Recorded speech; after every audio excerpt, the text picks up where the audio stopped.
talking about a so-called journalist who lies to his audience to drum up ratings. Sound familiar? Well, don't worry, listeners. We promise to stay fair and balanced on this week's episode of Duderonomy. I'm Dan. And I'm Bryan. And this week, it's not real-world politics. Instead, it's Season 3, Episode 2, Turtles on Trial. Originally broadcast on September 26th, 1989, we are officially in the daily format. This is when Season 3 really kicks into overdrive like we talked about. It's a big, fat season, and that is the point when they just couldn't have enough days to keep up with the amount of episodes that they made. So we went from a weekly to a daily. And you know what, Dan? That was a great introduction. I appreciate all the work you've done, but I'm a little disappointed that you didn't just do a J. Jonah Jameson impression. Oh, man. I didn't even think of that. I was way too busy thinking, man, is Bryan going to get really pissed at this intro? No, it's deadly accurate, and I've got plenty of comments to make on that premise myself later on, but all I could think of when I got the general summation synopsis of this episode is, we need pictures of Ninja Turtles! Yeah, pretty much. Are you serious? All right, let's jump right in. We open in the sewer lair. Ninja Turtles are watching wrestling on TV, and of course, the Terrible Turtle is their favorite wrestler. And I'm just going to leave this section open for your commentary. Love the action, love the costume, love that the turtle shell is on the front of his tights. Doesn't make any sense, but fits for the character. I honestly just really love that pro wrestling got introduced into the Turtles this early on. Makes sense being in like late 80s, early 90s, how big WWE was at that time. Or I mean, WWF at that time. But there's some fun action there. You get the classic like executioner's mask on the Terrible Turtle. And yet somehow Mikey doesn't like it, and that really upsets me.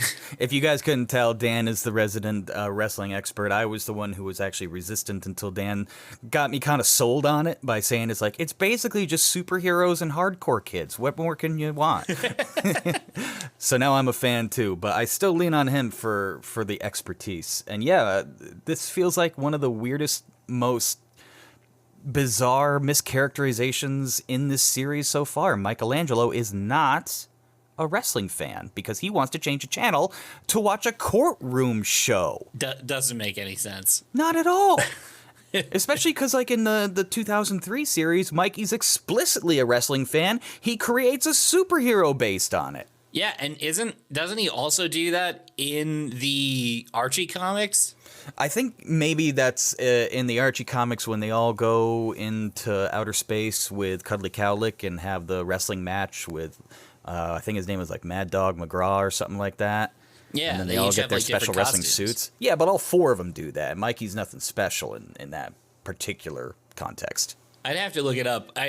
In my head, Mikey's is more like traditional pro wrestling, whereas you have Raph that's just in like Spider-Man symbiote costume. That's fair. Yeah, I guess I see where you're coming from on that. Like yeah. He's head to toe in black. Yeah, Donnie and Mike do almost expressly look just like torn straight out of, WWF or something like that. And Leo and Raph have costumes that they wrestle in, but they don't look like stereotypes.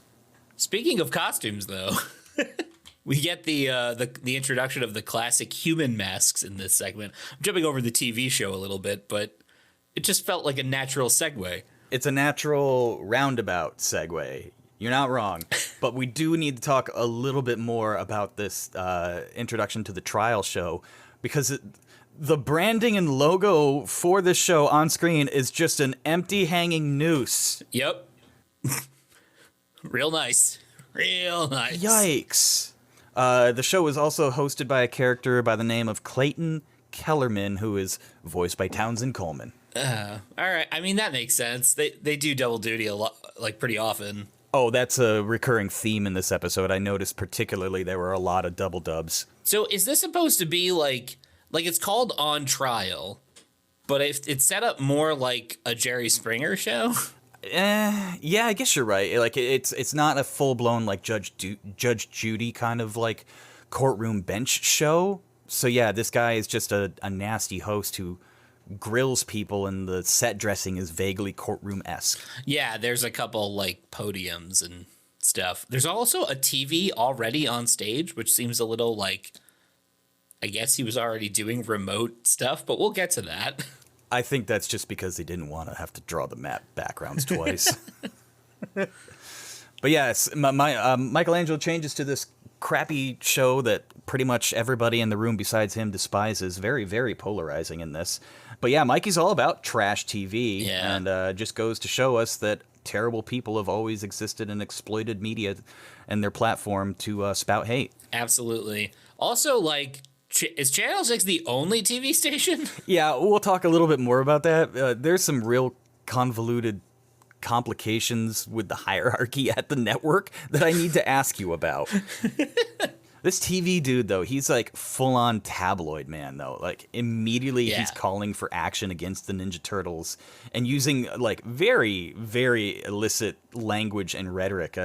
How they're menaces, and they're going to, and I quote, sabotage our way of life. Holy shit, does that sound familiar? Yup, yeah. I mean, this is a weird one, but Turtles did it first. Uh-oh, Sept did it. Sept did it. Don't have a Cowabunga! man. I mean, he's squarely the villain, so it's not like they're endorsing this, but still, it is kind of, maybe it's not all that surprising to hear some of the same rhetoric being used as like a Saturday morning cartoons villain. Yeah, I'd say it's a pretty versatile lingo in low rating shitty ass TV who's just trying to capitalize on fear. For real. Also, the most surprising thing I think in this episode is that the turtles are just common knowledge now. So like when he's calling them out, he's like, there's a real problem and it's beneath your feet in the sewers. So like everybody just knows that the turtles exist and live in the sewers, but no one's really doing anything about it as far as like the cops or anything goes. Well, there was the task force last season. There was a task force, but that was very directly sparked by specific activities happening in that episode. And then the task force quickly disbands and we never hear from them again. That is true. But the takeaway I have from this is while the rest of the world knows that the turtles live in the sewer, how does Shredder keep forgetting? I mean, for Christ's sake, he's got these drill things that we're getting introduced to in this season. Why doesn't he just start, like, pincushioning the underbelly of New York? He'll find them eventually. I mean, yeah, if you were boiling the strategy down, they could have just, like in the first season, they could have just taken the Technodrome and rolled through underground Manhattan, and they would have gotten them. But did he know that they lived in the sewer in the first season? I mean, how does any of his weird video technology work? I assume he had to know where to send the signal, but I guess not. No, I always keep. I'm still kind of married to the idea that when they take over the TV, they just take over TV and everybody sees it. Could you imagine how absolutely annoying that would be? If, like, once a day you got a message on your television from this guy in a metal mask who's obsessed with a bunch of turtles. Thoughts and prayers for the New York One and Spectrum customer service people on the phone and all the shitty calls that they'd be getting from, cancel my subscription, I do not like Metal Man. What kind of commercial is this? It just interrupts whatever I'm watching, and this guy goes on a weird rant about turtles? Yes, QVC, I'd like the wearable cheese grater, please. Your model is very handsome. Anyways, this strategy works, though. Like, the entire crowd is riled up, and presumably everybody who watches TV are zombies and are going to follow suit. So the turtles know this is bad news, baby. April shows up just in the midst of all this with some updated disguises, and yeah, Channel 6 Wardrobe came up with this. That's pretty impressive work for that department. Yeah, for sure. I mean, they're so ugly as hell, and they're all identical. So yeah, hearkening back to your partial segue earlier, these absolute fucking abominations that are just the bald-headed man face, human masks that the turtles are going to wear so that they can go topside. Yeah, they're a little excited about this. They like the opportunity to go and exist in the daylight and not be, exonerated. But yikes, do you really think that these faces are not going to garner more attention? Well, yeah, even the turtles are like, yikes about these. They're horrifying. These are top contenders for ugliest human in this series, and that's saying a lot. They're easily weirder than the turtles themselves. They're just rubber masks that have like 4 chins and big goofy ears and bald heads, and they all look the same, and there's 4 of them, and they're stretchy. So that's what the turtles are going to wear up topside with their trench coats and nothing else. The mask is Don Knotts from the Andy Griffith Show. Sorry, Don, for saying these masks are super ugly and then comparing them to your face. Rest in peace. Now, don't get facetious with me, Otis. Don't get facetious. Come down here. Here's another weird disconnect I found. I looked around, and it was only recently that the turtles had the human masks versions with the trench coats become toys. For a show that puts so much emphasis on like the disguises and costumes, and then obviously trying to sell as many different versions of franchise toy lines and different models as possible, this was a huge missed opportunity. Why did we never get toys of these? Yeah, I mean, I feel like there were trench coat toys originally, but not with the masks. There were trench coat toys that, yeah, they did not come with the mask. The best one you got was a Donatello that came with the Groucho Marx nose, glasses, mustache. And the knife in his jacket. I mean, he's walking around New York streets, man, in the 80s. You don't fuck around. That was a fun toy. I had that one with the gun with the flag. Those are collectors. From what I see, the Disguised Don is one of the most collectible figures out there. So keep that safe. Okay, I mean, it's in a bin somewhere. Don't have the packaging anymore. Oh, whatever. Yeah, I don't know. They use so many random disguises throughout this show, and the good and bad side, and just like these seem like essential ones, like some of the most memorable ones for good or bad. Yeah, I'm so surprised that there's entire lines of figures where they wear various disguises, football uniforms, beach going bathing suits and stuff, but we never got the rubber masks, and I think that's because Playmates knew it would give children nightmares. Yeah, I mean, I'm seeing a shot right now from NECA of them looking at like Mikey in the mask looking at himself in the mirror, and it's horrifying. It's like straight out of a horror movie. I might be projecting, but I think that as a child, even I would look at those toys and go, no. No, thank you. Meanwhile, at the Earth's core. Sorry, it just felt like the most appropriate way to say that. Tell me if you've heard this one before. Krang is admonishing Shredder for being terrible at his job. Seems familiar. I like this part, though, because Krang formally refers to Shredder as a super villain. And I think that's just another funny kind of trend following, in the last one where they formally called the Turtles crime fighters. Yeah. I like this one because there's a whole other mission that failed between last episode and this one. And I kind of love the idea that there's turtle adventures that we don't get to see. That would be Tales of the TMNT. Fair. Honestly, though, this kind of feels like the writers just wanted to make sure to draw a distinct line in the sand that the kids knew who were the good guys and who were the bad guys, and were too stupid to realize it by the 3rd season. Yeah, it's a show about these two heroes. One's in a purple cape and has knives all over his body, and the other one's a living brain. Those are heroes, right? Dude, I would watch that show. That sounds like a ripe revival comedy where like they're doing a lot of turtle stuff now. Let's see a soft reboot that doesn't involve the turtles at all. It's just the dysfunctional family on the Technodrome. It's a slice of life with Krang, Shredder, and Bebop and Rocksteady. I can picture it now. Krang's wearing an apron, but he can't see. That's good. We'll work on this. Let's get some fan art going. Somebody out there listening can draw. Let's see it. All right, back into it. Krang's having what my grandmother would call a conniption fit, which literally makes the Shredder start to sweat. We see it in a close-up at 3 minutes and 45 seconds. Oh, wait, I'm mistaken. He's sweating because they're at the Earth's core, and the Technodrome air conditioning is out, and this has got to be the most relatable motivation for evil villainy ever. Yeah, this was basically us in college. I'll do anything to get an air conditioner in this apartment. We get some setup, though, for a bit of a roster mix-up. Krang is just tired of Shredder's bullshit, so he's going to go up. Shredder's going to stay down and think about how he routinely fails, where Krang is obviously going to succeed this time around in crushing the Turtles. I like how Shredder kind of stands up for himself, calls out Krang, like, well, if you think you could do better, why don't you go up and stop the Turtles? And that's when Krang's like, all right, sure, I'll give it a shot. Oh, Shredder was not thinking he's going to call his bluff. Oh, definitely not. But still, it is kind of fun to see we talked about this last episode. It's fun to see their relationship get more adversarial.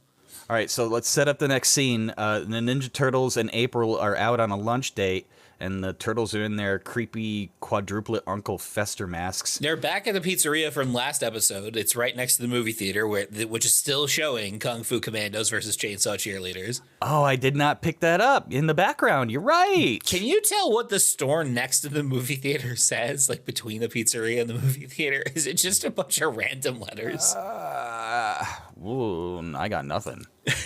It's like a TLEOTELTIIGEY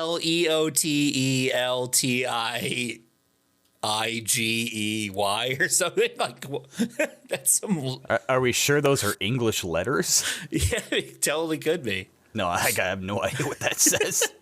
But good catch. I didn't realize that they were recycling backgrounds again. Understandable. It makes no difference. They just found their favorite spot, is all. I guess, yeah. Did the Turtles ever really establish a regular? And oh no, I take it back. They do. And this doesn't count the product placement in the movies. Like that's fine and dandy, but no self-respecting New Yorker would call Domino's their favorite. I'm sorry, they wouldn't. Oh yeah. But in IDW, Mikey always goes to the same pizzeria. I don't remember what it's called, but the delivery boy's name is Woody. Yeah. He becomes a little bit of like he's definitely a friend of the team, but he pops up every now and then with some like info and pizza. Yeah, they kind of show how he sneaks them food and stuff, which really helps that whole realism aspect where we've asked before, like, how the hell do they get food? You know, do they just dumpster dive or? But yeah, I like that touch that the Turtles had a spot. You know, Seinfeld had a spot. I feel like the Turtles should have a spot. You know what I don't like? What? These masks. I don't like how Mikey has to use a hand to pry the mouth open and shove a whole slice of pizza in his gullet. It's really weird. Oh, I actually thought that was really funny. It kind of reminded me of when I was a kid and I was way, way, way into Halloween. So, like, I would keep the mask on pretty much all day. And, like, even, like, between houses, I would be sneaking, you know, some of my own candy. I guess it's not sneaking, but I would be eating the candy. And I'd have to do that with the mask. Like, I had, one of my favorites was I had the Haunted mask from Goosebumps, like a full replica of it. And that's a full rubber headpiece. And it was a pain in the ass to get on and off. So I put it on and I kept it on and I lived that book. Would it have an open mouth that you could, like, pass food through, or you had to go underneath the mask? No, I could, there was a hole so I could eat. Okay. And I did just that. Man, I mean, it's funny, but still, like, picture being in that shop and have him watching somebody eat like that. I think New Yorkers in this world that they've built have seen way worse. Fair. I don't know. They're pretty horrific masks. As horrific as the masks are, let us remind ourselves the Turtles did not wear shoes or gloves. Oh, yeah. Yeah. No, if you thought that they were well hidden by these masks, no. They're just wearing trench coats, no gloves, no shoes. They're still very obviously green. Yeah, I'd be way more disturbed by the green three-fingered hands eating pizza next to me than the fat, ugly, bald dude. It's cool, though, because the masks last about 40 seconds until there's a bank robbery across the street. That's a record-setting amount of time for a costume. Oh, yeah. But still, they just immediately throw it off in the pizzeria. Yeah, the alarm bell goes off, and they all hear it, and April goes, "Oh no, trouble!" And then Raph goes, No problem, April. Trouble is our middle name. and then Donnie says, "I didn't know we had middle names." You didn't like that? I liked it. It's fine. It's tropey. I liked it. Hey, what would you give middle names to the turtles? How could we give them full names? Let's presume that their last name is Hamato. Okay, I would give them even more Italian names for their middle names. Any specific, like Michelangelo Rigatoni Hamato? Yes, exactly. I would just go way over, especially for the 87 Turtles, I would go way off the cliff. Donatello Orecchietti Hamato? Yes, absolutely. I love all of this. I'm just going to keep naming pasta because I don't know any real Italian. Or just do it like Mario in the Super Mario Brothers movie. See, I think what every turtle actually does, in fact, need is a good nickname, middle name. So like Raph the Wrecker. Oh, yeah. Well, there we go. There's some pro wrestling names. Yes! This episode's really coming together nice. All right, so the robbers are now running down the street. They've robbed a jewelry store. Don trips one up with his bow staff, easy peasy, and then the magic nunchucks make another appearance. I think I need to make a jingle for these too. I think so, because this time Mikey knows their magic. He celebrates before he catches the guy. I actually thought this shot was pretty dope. It's great. It's an over the shoulder of Michelangelo throwing from his perspective. So the second thief is running towards the horizon. He flings the spinning nunchucks into the distance. Great use of 3D space. Great use of the Doppler effect. Good use of timing and suspense. I like that little bit of delay that there was where it's like, is it going to hit? Of course it does! I just don't know of any nunchucks out there that have like a 6-foot rope attached to them so that they can cycle around a guy's legs like a bolero. They're magic. Illusion. Michelangelo. Trick is something a whore does for money. Or pizza. He goes down like an Adam Hoth, though. It really is a great piece of animation. It's fun. I'll make more mentions of this, but I really spotlight the animation, especially the action animation in this episode. It's not the best of the best, but it's very consistent and it takes some risks and they pay off. Even Donnie tripping up that crook was pretty interesting. He gets like spun around. Yeah, it was nice to see, because last episode animation was kind of all over the place and none of it was particularly good. Yeah, this is a fun change. So even though they stopped the robbery and saved the day, the sheep of a crowd has fallen upon them, all riled up by Kellerman, obviously. Yep. Ninja Turtles are getting yelled at by themselves because everybody in that crowd is a double voice. And all the human models are super ugly. What they always are. We've established this. The humans look hideous in this show. Always do, except for April. Except for April. Everybody else. And kind of Irma, but most everybody else. So the crowd chases the turtles off, even though, like, okay, so let's back up for a second. Kellerman never really gave a reason, right? He didn't say, like, the turtles steal your children and turn frogs gay or whatever. He's just like, they're freaky. That's it. Yeah, it is definitely because they don't look human. Oh, so you're saying this is purely fueled by race? I mean, yeah. Yeah. So we escape down the sewer and then immediately start conspiring how to get Kellerman off their back. Specifically, make note, they don't want revenge for this. They just want him to stop. So, good boys. Yep. We're going to go on Kellerman's show to clear our names. April's got the hookup because Byrne will okay anything that'll get ratings. Okay. So, wait. I wanted to talk to you about this with the hierarchy thing. What do you got? So I have a thing before the hierarchy, which is I think we have to officially retire They're the Worst Ninjas Ever because they are opting to go on national television. I'm so sad to hear you bring that up, even though I'm in very much agreement with it, because yes, there's no coming back from this. However, this is a very sad episode because I also think that we need to retire the LaGuardia moment. Aww. For very similar reasoning. We haven't been able to use it in a while. Yeah. Because of the natural progression of things, and at this point, I just don't think anybody being unfazed is going to be worth the punchline. Yeah.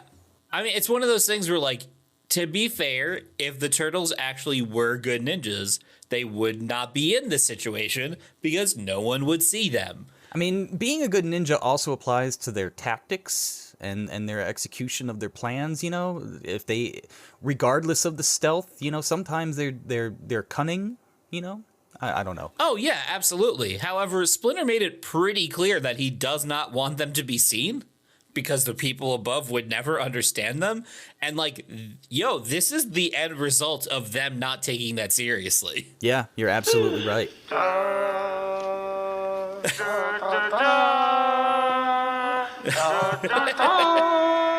I would like penicillin on my animated trope. So this is the point when I want to go back and talk to you about the hierarchy at Channel 6, all right? Yeah. So is Byrne the head of the network now?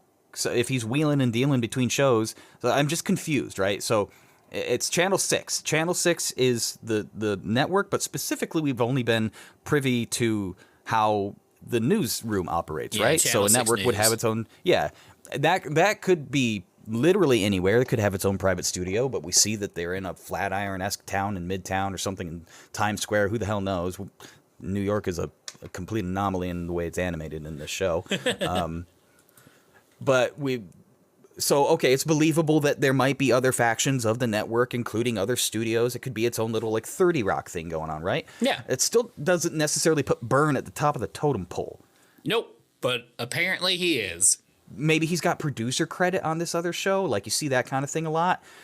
But, okay, we've seen him act as an owner, general manager, but then he was also okaying news stories, so he's a news director. Is he just like god of Channel 6 or something? Like, whatever he's doing, he's overstepping somewhere, one way or another. Or this whole thing is just organized for the convenience of the story. Yeah, I mean, what are we going to have next? Him shoving advertisers onto the editorial boards? Yahtzee! Back to the Technodrome, Bebop and Rocksteady are begging Krang to come along and smash the toidles, but Dad says no, go finish your homework. Instead, they go flip on the TV and watch the Snorks, which it's very clearly a Smurfs ripoff, but I'm cool with it. Yeah. And goddamn, just another absolute gem from Pat Fraley's Krang. Pretty good reception for being 5 miles underground. Now I'm going to ask you, because you've asked this question before when we were talking about Rex 1 and Jack Angel, but do you think Fraley got a lot of leeway for ad-libbing? Oh, I mean, I hope so.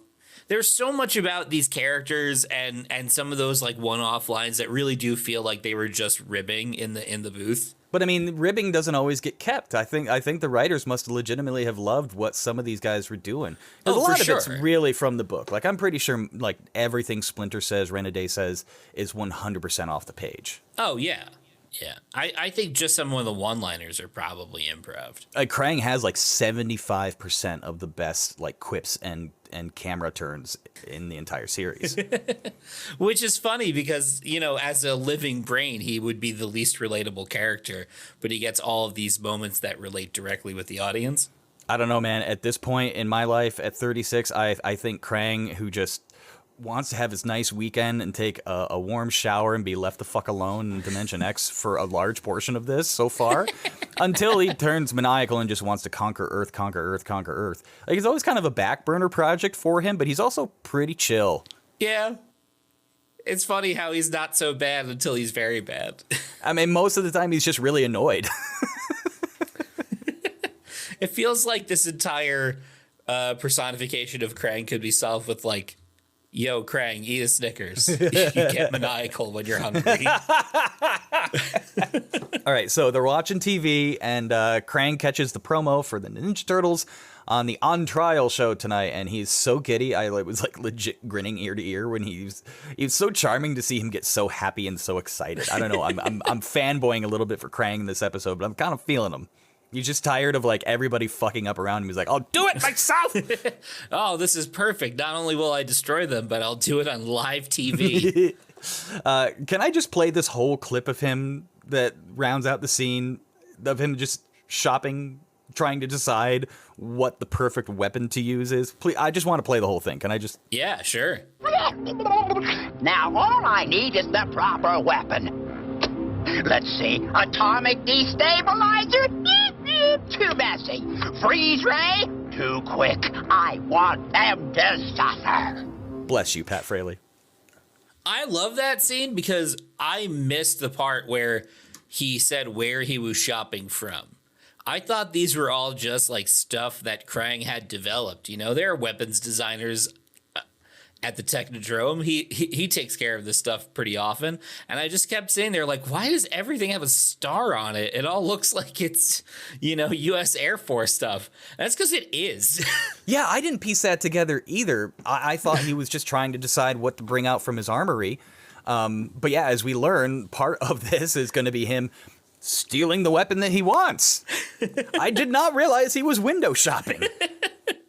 I love, like, it was like this in last episode too, but especially this one, just because he's got the whole catalog. Like, how does Krang know where all of this stuff is? Krang's got the primitive version of the internet. Al Gore gave it to him.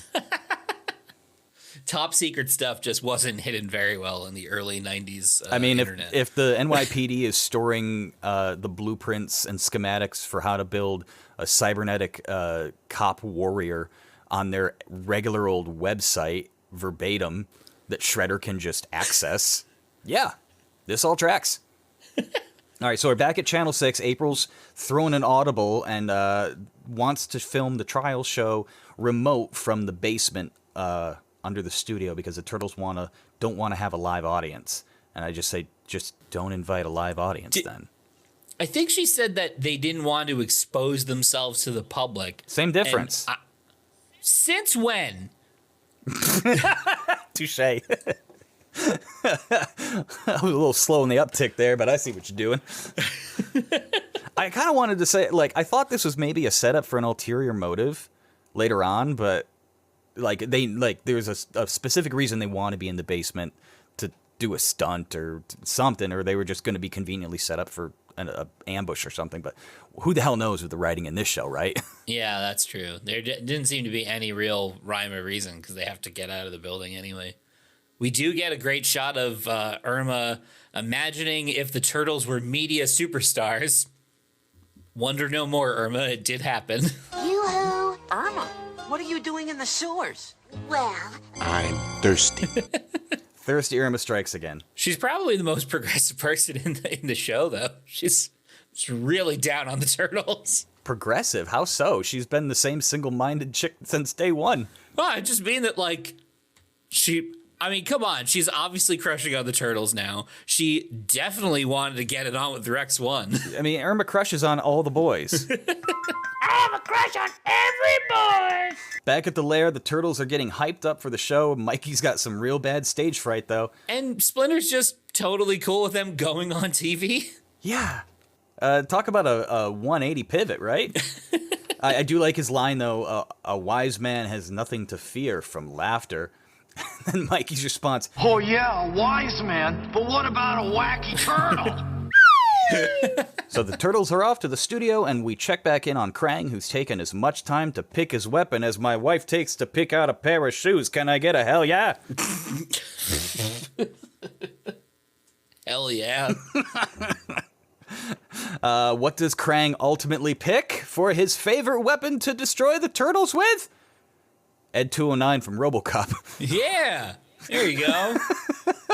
Like, there's no sugarcoating it. There's no other way to describe it. It is exactly a pixel-for-pixel copy of Ed 209 from RoboCop. You now have 15 seconds to comply. Do they make that toy? No. God. They should have. Why? Why are these so many missed opportunities in a toy franchise that was frankly overflowing to begin with? Why stop there? Why wouldn't Krang use his body to travel? I get that he has to, like, drive the thing and his body wouldn't fit in it. I guess it's less luggage to take back for the rock soldiers that he brings along with him. There should be an autonomous mode on body. Well, I think that does happen eventually. I vaguely remember an episode where the android goes rogue. Oh, so they're saving it. We'll find out. I just had a really weird thought in my head about how hilarious would it be if there was, like, a Rocky Horror spoof where Dr. Frank was Krang and Rocky was his body. Oh, you might have just stumbled onto something brilliant there. Yo, write that fanfic. All right, we're going to take a break. We'll be back right after these words from Playmates. National Turtle Quiz! What happens when the Teenage Mutant Ninja Turtles fight the evil foot soldiers? They knock the socks off the foots! When dining with the evil Shredder, what is Leonardo's favorite dessert? Well, red! raspberry. Oh. What happens to the bad guys when they meet the Teenage Mutant Ninja Turtles? They get shell-shocked. That's the punchline. Action figures from Playmates. And we're back. Back from break in the Technodrome. I'll give you 3 fucking guesses what the Shredder is up to right now. Is it fucking up a museum? No, I was looking for complaining, whining, or bitching, but you can get half a point. He wants to go too. The Turtles are his enemies too. Yo, when did Shredder get demoted to Starscream? Oh my god, that excellent point. That is pretty much on the nose there. This is also the part where we meet Krang's Bubble Walker in its ongoing iteration. We've seen little bitty platforms him kind of ride on earlier on before he got the android body, but this is the formal Bubble Walker. This is the one that came in the toy box. Mm-hmm. And this is the first time I recall ever seeing its Go-Go Gadget's legs rise up and make him tall, and no thank you. Yeah, please stop. Don't do that again. But after Krang finishes orchestrating his plans, he does give the B-Team an errand to go run. He wants them to just go distract the Turtles while he goes and picks up Ed 209. You know what? About time Krang puts his foot down and gives them a mission that they can actually accomplish. Time will tell on that one. Well, I mean, he does distract them. Okay, yes, you're right. When the bar is set that low and the simplest of explanation is what they're looking for, yes, on a technicality, they win. But Krang back at it again. Bebop and Rocksteady are complaining about having to go up and down and up and down. It sounds like the perfect assignment for a couple of yo-yos. Bam. D's nuts. Got him. Got him. Got him! Shredder, Bebop, and Rocksteady accidentally surfaced the drill module in the middle of the planetarium at the Natural History Museum, and my god, you monsters. I love that planetarium. How dare you? It's not nearly as terrifying as the movie they used to show in the planetarium. So, what movie did you see? So, when I was a kid, I went to the planetarium and saw it was like a movie or like a documentary about black holes. Okay. And the narrator was trying to describe like what would happen if you got stuck in a black hole. Okay. This is the thing, like, Brian, this has stayed with me my entire life. How old are you? Like 8. All right. The description that he gave was, if humans were like Gumby, they would get sucked into the black hole and stretch forever. But because we're not Gumby and we're made of bones and a complex system of bones and skin and muscles, we'll just get disintegrated immediately. Okay. I can understand how that would be traumatizing to a child. I was just like, why did you use that as an example?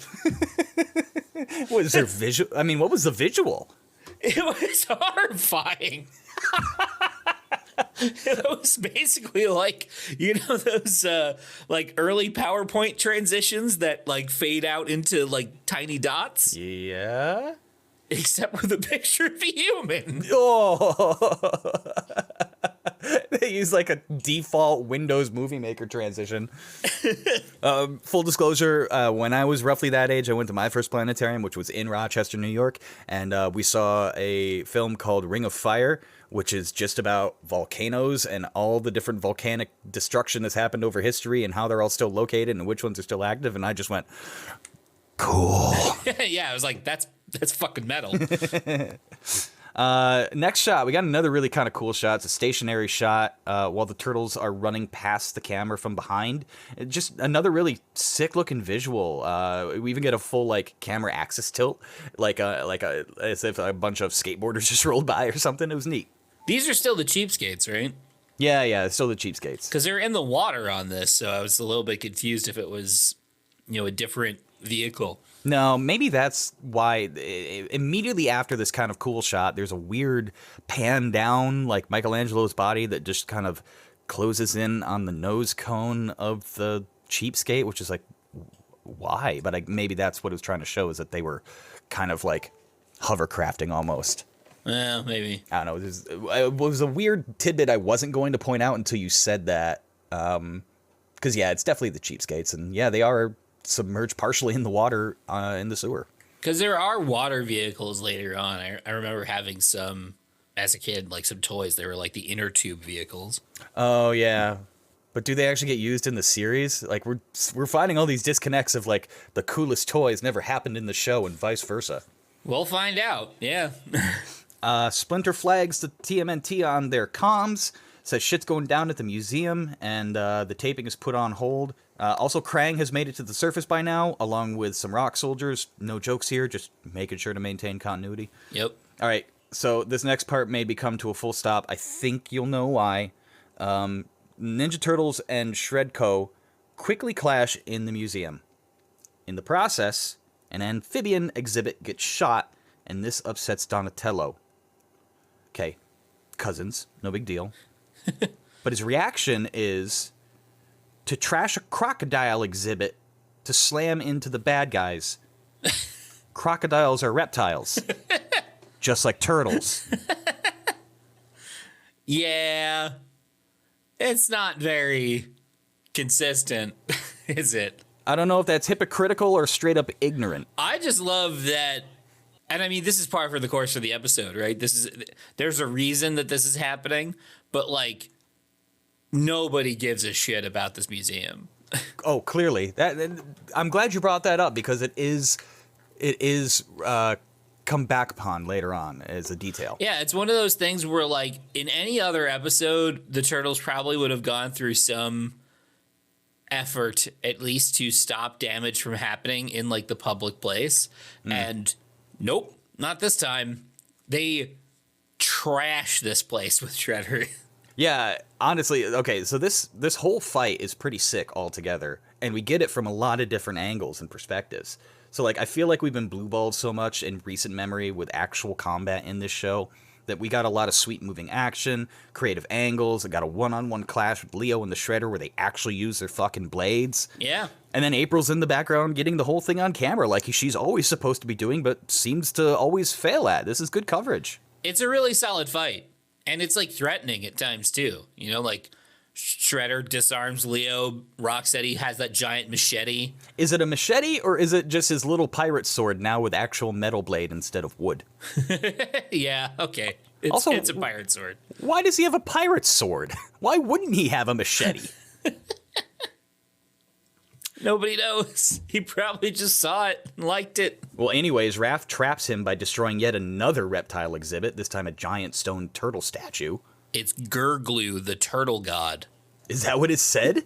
That's what it says. Wow, I didn't even see that. You got better eyes than me. Elsewhere in the city, a castle where the military apparently operates out of is invaded by Krang and his rock soldiers when they're going to steal Ed 209. I like this part where the rock soldiers toss Krang up into the cockpit, admittedly absolutely adorably. And a 1, and a 2,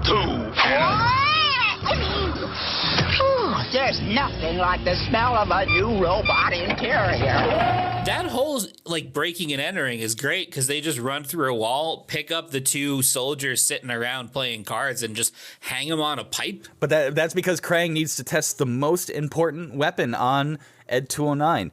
This thing's got every ballistic loaded on it under the sun, machine guns, it's got retractable autonomous arms, but Krang wants to make sure the stun gun works. Oh, is it a stun gun? It's a stun gun, not a kill weapon, even though it's loaded to the teeth with them. Got to make sure the stun gun works for the network. I totally missed that he said stun gun. I thought he just killed those guys. It would have been so much better if he did. That's how I took it. I was like, oh shit, he just killed them. No, it's definitely a stun gun. They wouldn't let that happen on Kids Show. Just when I was watching it, I must have missed the line where he explicitly says it because all I saw was like, oh wow, he just shot those two guys and they look dead. It works like a charm. I really like this part coming up next, though. Bebop has like a fucking all-star moment here. One, he and Shredder get cornered in a medieval weaponry exhibit. So Shred arms himself with a rope net that quickly proves absolutely useless. But Bebop grabs a fucking flail. Yeah. And this really excites me because it reminds me, or maybe it was even inspired they came out around the same time, I think, when Bebop had a flail attached to his fucking head in Ninja Turtles 3, the Manhattan Project Nintendo game.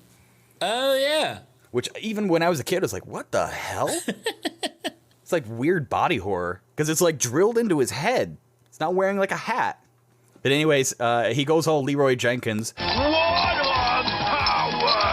And then he gets outsmarted by the Turtles when they use some reflective surfaces on some shields and armaments from around the room, so that Bebop has to see his own face and screams it's a monster. I'm a monster! Poor guy. Next up, Shredder grabs a crossbow. Nice. He starts firing at Donatello and Raph, who are shell-tucking behind a glass case. This is a really fun fight. Like, just doing the whole thing in the museum gives them so many different props to play with, and it is truly an entertaining fight. And it keeps going. It's so long. We haven't had a fight drag out this long. It makes it sound negative when I say it like that, but like it fully, it builds and builds. It's so fun. We get this great line where Mikey is in armor chasing after Shredder, and Shredder says, "You're all mixed up. I'm the one who wears the medal." Oh, is that the better line? Or at 13 minutes and 26, when Michelangelo's chasing him in the aforementioned full knight regalia, and he just goes, "Ah!" It's a very Tom and Jerry moment. Yeah, well, especially because Bebop drops a cannonball on him, or tries to. Yo, speaking of dead, I don't care what carapace or amount of metal armor you're wearing, Michelangelo is now a quadriplegic. He hits him in the back of the neck. Oh, yeah, he did hit him with it. I thought it missed. That's why he knocks his armor off. I just like this fight, especially, too, because they keep tabs on everything. It's got full coverage. We haven't forgotten about Rocksteady, who, even though he got smushed by that giant turtle, what was its name? Gurglu. Gurglu, the turtle god, is smashed under that. We come back and find out that, oh no, Gurglu's too heavy for the floor, and Rocksteady's going downstairs. Bebop is still hucking these cannonballs around, and outside on the streets we get the news team and a bunch of onlookers out in the street watching the entire museum just get obliterated. Windows are blowing out. This is all very exciting. Naturally, Channel 6 is running it as a pre-show for the trial, as a promo. Well, I mean, it's a lot of good ammunition. Yeah. This all comes to a head when, during a standoff, Shredder nabs April. Once again, previous fights have been very sloppy. This one is well-paced, thought out. Yeah, they knew where they were going. The Turtles lay down their weapons and concede, and then we fade to commercial. And seriously, I'm really liking this episode so far. This is a real diamond in the rough. It's good action, good joke balance. Animation has been super consistent. Yeah, it really kind of feels like this is an instance of the show finding its new rhythm, now that it's super syndicated. It sets up a really great, I don't know. The whole thing it's a really fun fight, and it does kind of put April's in trouble, we got to give up our weapons thing. But that's the thing that happens in the movie when Leo gets caught by Shredder and everybody gives up. So it's it sets up that whole dynamic of talking about Leo, the Turtles being honorable and not wanting to put their friend at risk. I think it's a nice character beat for this episode. Yeah, I mean, it's predictable, but it works every single time. Yeah. For what it's worth, I still top tier the season 1 designs of the Turtles, where they're shorter, squatter, more turtly, a little chonkier. They got the beaks, before they became the kind of soft, human-y design that we get, here in the later seasons. The intro theme. Yeah, exactly. It's so funny to me, too, that those designs are so prevalent, but by the time you get into the actual serialized episode, they look very different. Everybody looks very different. Yeah. It's kind of like an anime intro. Yeah. Okay, so right on cue, just as Shredder might legitimately actually win this time, in the rules and bounds of this show, this is about as dire as anything has ever been. And he could easily pull the trigger and it's done. But as cliche as it is, and it's especially delicious that Krang interrupts and demands that he stops so that Krang can kill the Turtles himself. This dysfunctional family is something that needs serious, serious therapy. Right. I mean, imagine being so close to victory and you let somebody else talk you into giving up. That's called simping. Come on, Shred. You know you could do better than this. You should have just done it. I don't think he can anymore. I'm losing my respect for this Shredder because he throws another world-class tantrum. Oh, man, does he? I won't! Seriously, I'm going back and forth. Like, Science Friday Shredder is rad. We talked about, like, the whole mad scientist thing. Yeah. And compared to every other iteration where, like, Shredder's at least physically intimidating, this crybaby Shredder is just... Look how they massacred my boy. Now... Shredder and his wimpy companions get away under the absolute laziest zinger ever. You may think you've won, Turtles, but you've lost. Exploding Ninja Star, peace out. Okay, it's not an exploding Ninja Star. It is a Ninja Star that he throws at a grenade exhibit. Oh, okay, you're right, sorry. Which I love because why the hell are there live grenades in the Natural History Museum? Authenticity, man. Honestly, we've had so many damn convenient exploding Ninja Stars, my brain just kind of turned off because I was still processing, you think you've won, but you've lost. This entire section of the episode kind of feels like AI wrote it. All right, Mikey is still nervous and prepped for the talk show, and admittedly, it's pretty chuckle-worthy performance by Coleman at this part while they're down in the basement getting their makeup done by April and Irma getting the cameras and lights set up and shit. I just love how, like, there's a whole crew here, and, I mean, I know, like, everyone's familiar with the Turtles. Like, Vernon's just there. They kidnapped him before, and Matt, like, putting a mask over his eyes so that he couldn't see where their lair is, and now he's just like, yeah, I guess I'll shoot you guys on camera. I'll get you set up here. I mean, he was excited about the ratings, too. He was in that meeting with Byrne. That is true. I still get the idea that Vernon is higher on the totem pole, like he's at least a primary producer or something like that, or maybe the technical director or something. He's got stakes in the network. he's got stock options. He's not just a cameraman as they try to make him out to be. All right, yeah, I buy that. Still, I just think it's another one of those moments where it's like, you know, why are you all afraid? Literally everyone has seen you already. We already retired the worst ninjas ever and LaGuardia moment. Don't make this worse. Okay. I am also still laughing though, like how quickly Leo dismissed the villains and just being like, yeah, I guess we can go on TV now. They're kids. I mean, they're excited. They get to be on TV. They don't even bother chasing the bad guys though. They run off and there's no like, well, they could potentially try to do more evil. They're still out there. We know they survived. It's like, nah, they'll probably take some downtime. This is their moment. Also, to clarify from earlier, the show is still being filmed in the studio. So I thought that they were going to try to move the whole thing to the basement for some reason.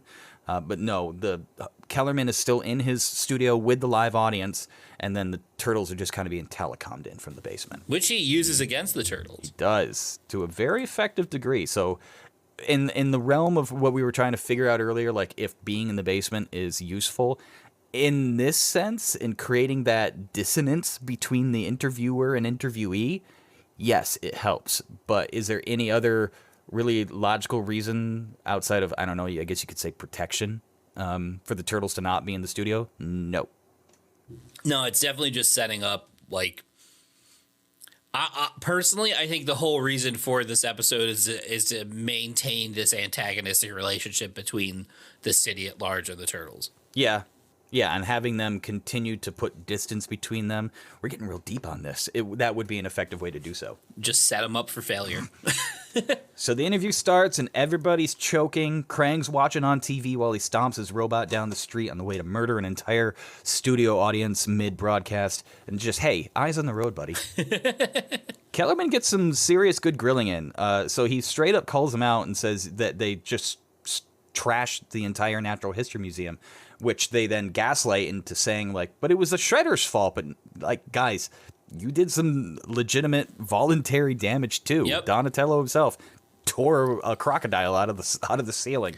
Although it is kind of funny that they're like, we don't believe you with the whole you're fighting an alien invasion and a ninja master. Like, y'all have seen the Technodrome. Yeah, twice. How do you not believe him?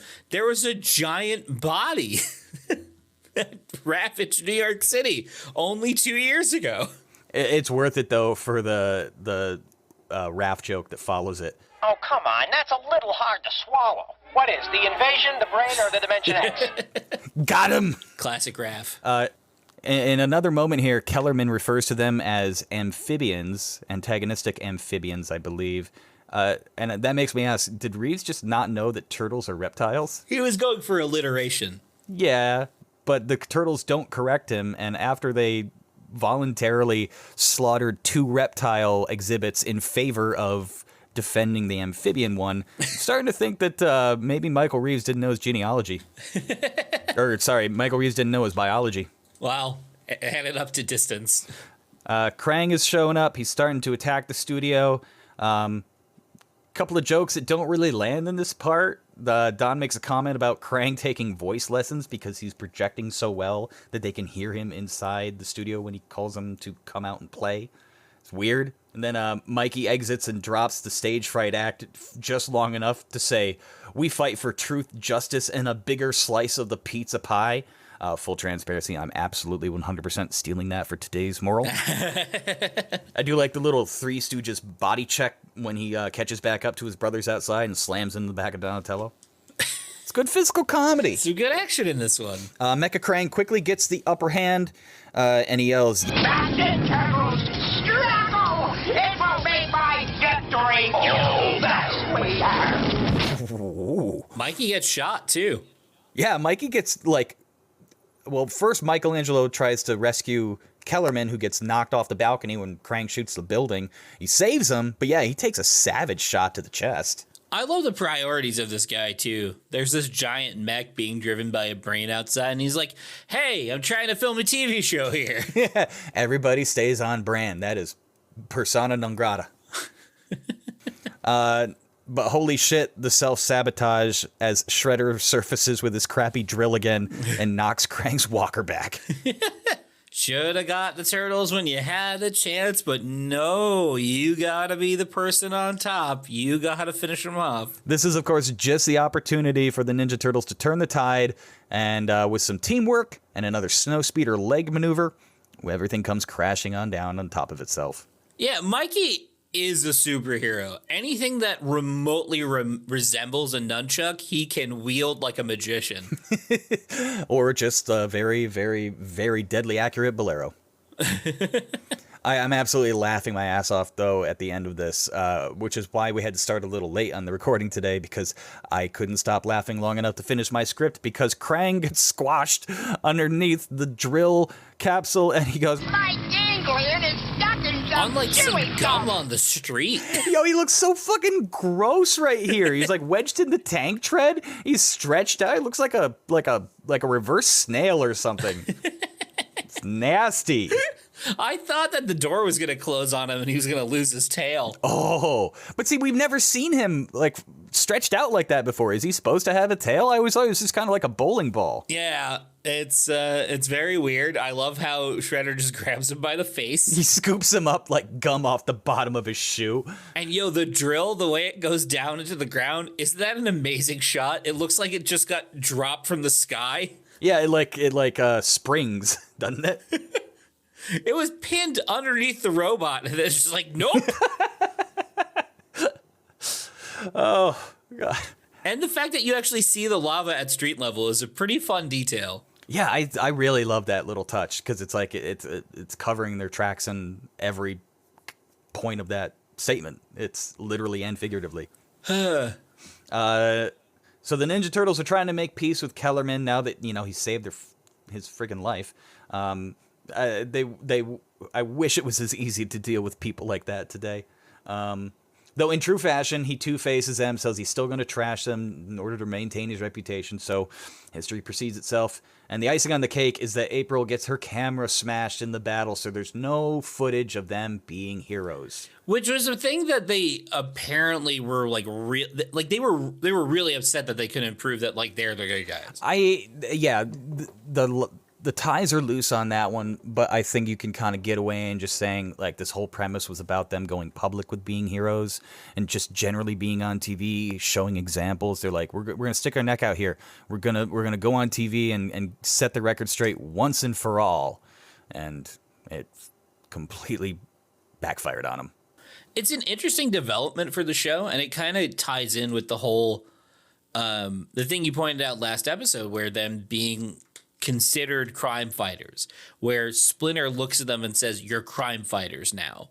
And you know, like in the first season, the first two seasons, there was a real not only were they like trying to hide themselves, which we've talked about to death, but there was a dialogue like Donnie was like really worried about like why do we have to be the people to save the city, you know, like why do we have to save the world? There was that reluctance to be heroes, and now it's sort of like it's an interesting growth through 3 seasons or into the 3rd season, being like, okay, now we're embracing the idea of us being as heroes, and we want to clear the record, clear the air, and actually be seen for the heroes we are, instead of like this weird menace. For what it's worth, I kind of better subscribe to the idea of the Turtles keeping things more personal and not just putting themselves out there as like heroes for hire. You mean like you prefer that instead of this? Yeah, I really like that character dynamic that Donatello brought, because I remember the moment you're talking about, where he's just like, why is this our problem? Why is this our responsibility? Society has never done us any favors. Yeah, which I think that was more in line with the tradition, like hindsight being 2020. I feel like that's more in line with the traditional characteristic of the Turtles. Yeah, and that's why I like it. It made him unique from, say, like a Superman, where he's just like, I'm a god. I'm going to save everybody. Yeah. Nothing against that. I like Superman. I'm not trying to, it's an easy target. Yeah, no, I understand. But anyway, some days it just doesn't pay to come out of your shell. I'm going to be really interested to see if they continue that through line, you know? If it becomes more if the story becomes more of them being like, we're heroes and we want to own up to, like, we want to live up to that, and we want people to see us as that, because I think that's an interesting wrinkle that they could play with. I think definitely you're right. And I think it's going to work better in the 87 Turtles than it would in any other version. This kind of just feels like the Out of the Shadows press tour season for them. Yeah, for sure. But I loved this episode. This is probably my favorite since New York's Shiniest. I thought it was hilarious. I thought some of those action shots we pointed out were really sick and fun to watch. It was well paced. This is a cowabunga for me. Yeah, I agree. It was fun. I'm not sure what to take for a moral. What do you think on this one? What have we still learned, 30 years later? So, I mean, I think it does go back to what Splinter said, that, like, you don't need other people's reaction to you isn't what's important. And, like, he was doing it in a way to try and, like, console Mikey for being, like, for his stage fright. I mean, like, if people laugh at you, so what? But in this case, it's more along the lines of, like, what does it matter if other people see you as villains or bad guys or a menace or whatever, when you're actually being honorable and doing the right thing? Well, as you can very much take away from the brief characterization built in the audience at large in this episode, and the way you see some people behave on the internet nowadays, fear is a very powerful tool, and misunderstanding is another very dangerous misconception that we all deal with every single day of our lives. And certain people just kind of get stuck in a mindset and they will never change. Yeah. And it's an interesting juxtaposition, those two things. And I am interested to see if the Turtles play along with it. It's kind of a serious topic for a show like this to handle, and yet they kind of walked into it. I think it's essential, though. When it comes to something like the Ninja Turtles, the subtext is always they're outcasts from society. And that's not a new, story element. A lot of people use that, but it is essential to the Turtles. Come on. Yeah. Yeah, but it's also interesting from like on an individual basis, it makes sense to be like, I'm not going to let my own self-confidence be ruined by other people's misconceptions or misunderstanding or willful ignorance of me. But on like a larger scale, like obviously that's a problem. It's also kind of fun. Like every turtle has a different but similar perspective in this, and it's not so heavy-handed. It's a 22-minute show, so they can't really expand on it a lot. But Leo's apprehensive and he's worried what Dad might think, and Mikey's just plain stage fright, and Raph is upset at the host and wants to square things up there, and Donatello's just kind of somewhere in the middle of all that. I thought it was kind of cool that they all had a slightly different reaction to this opportunity. Yeah, it was interesting to see Donnie get stage fright too. Donnie just got choked for words, which I think was the perfect ironic juxtaposition for him, who's always the right answer to this. He's always got the solution, right? He's always got the right thing to say or the right tool at hand to save the day. And then there's Raph, who is the consummate smartass and who's been uncharacteristically quiet the past couple of episodes. Yeah. Gotta write some more one-liners for him. He gets better in this one. Last one though, when Splinter smashed his ass, it was kind of like, what are you waiting for? He was bummed. He's like, oh man, I can't be funny now. Splinter threw my ass across the lair. I'm just gonna make that my screensaver. All right, that's a great takeaway. Lessons learned here in 2023. For your weekly pizza affirmation, I'm gonna cheap out. We fight for truth, justice, and a bigger slice of the pizza pie. Michelangelo Lasagna Hamato, 1989. Thank you for using his full name. Coming up next week. And I used to think it would be fun to be tall. No, Irma, don't! Thanks for tuning in, everybody. Tell your friends, tell your enemies, tell your sleep paralysis demons all about Duderonomy. We'll see you next week. Bye. Duderonomy is produced by Brian Van Gelder and me, Dan Spitaleri. Brian edits and mixes the show and also designed our show art. Our theme music is composed by Mario Sello Nuñez. You can hear more of his music on Spotify, which we've linked to in the show notes. Find us on Twitter at Duderonomy_TMNT and send email to deuteronomy.tmnt@gmail.com. Thanks for listening. Cowabunga! Maybe it's time we looked into a new line of work, guys.